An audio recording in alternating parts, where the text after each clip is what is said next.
mix of shadows and whispers, the disappearance of Maura Murray. The night was cold, the air brittle with the sharp bite of winter. February 9th, 2004, a date that still lingers in whispers and unanswered questions. On an isolated stretch of Route 112 in Haverhill, New Hampshire, beneath the watchful gaze of the White Mountains, Maura Murray vanished. Her last known moments play out like the opening scene of a horror film. A car crash on a dark road. A young woman standing alone in the freezing night. An offer for help refused. And then nothing. She was never seen again. But the strange details of her case, the eerie calls, the unsettling history of the land itself hint at something much darker lurking beneath the surface. A call for help or a warning. Hours before she crashed, Maura called her best friend. Her voice was hushed, strained, as if she was glancing over her shoulder while speaking. I don't feel safe. A pause. I think someone's watching me. There was no explanation, just those words weighted with something unspeakable. At the time, her friend dismissed it. Maybe Maura was stressed. Maybe she was just paranoid. But in hindsight, that call feels less like a moment of anxiety and more like a warning she didn't understand at the time. Because when the crash happened, when Maura stood alone on that dark road, she wasn't just another missing person. She was already running from something. The vanishing act. The accident was minor. A dented front end, a cracked windshield. Kind of crash you walk away from. The school bus driver, Butch Atwood, saw her standing near the car, shivering in the cold. He stopped, rolled down his window, and offered to call the police. Maura refused. She was calm, almost too calm. No, thank you. I've already called AAA. But there was no record of that call. Something in the way she spoke unsettled Atwood. Maybe it was her composure. Maybe it was the way she kept looking back toward the woods behind her. But he didn't press. He drove home, parked just 100 yards away, and called 911 himself. When police arrived 7 minutes later, Maura was gone. No footprints in the snow. No sign of a struggle. Just an empty car, doors locked, engine dead. Like she had stepped out of reality itself. A road with a haunted past. The stretch of Route 112 where Maura disappeared is more than just a lonely highway. It's a place with a history of people going missing.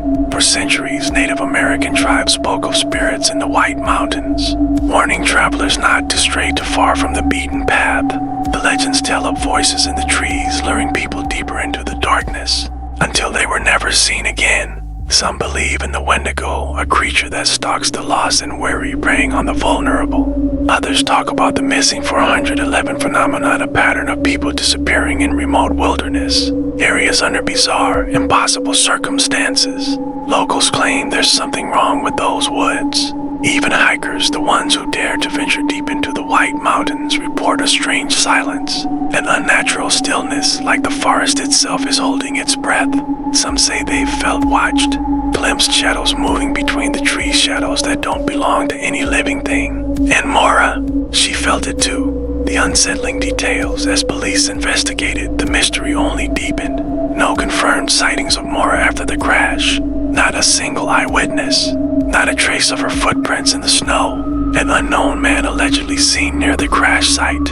A witness reported a suspicious figure in dark clothing near the tree line watching, but he was never identified. A disturbing call from Maura's dorm room days before she left.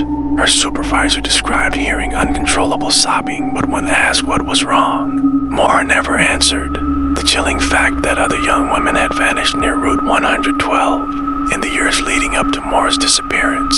Different cases, different years, same haunting similarities.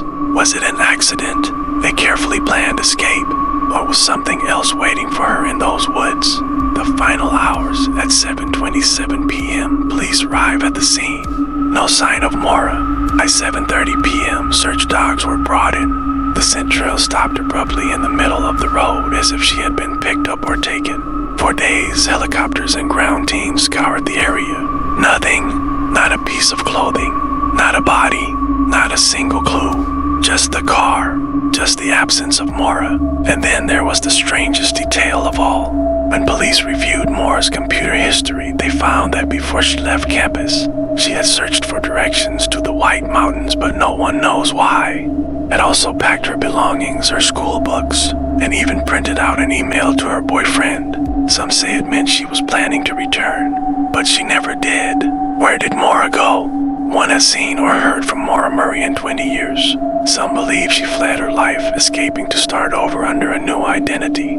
Others think she was abducted by a stranger lurking on that lonely highway. But the most chilling theory, that Maura never left that stretch of road at all. That maybe, just maybe, she strayed too close to whatever lurks in the dark corners of the White Mountains, and it took her.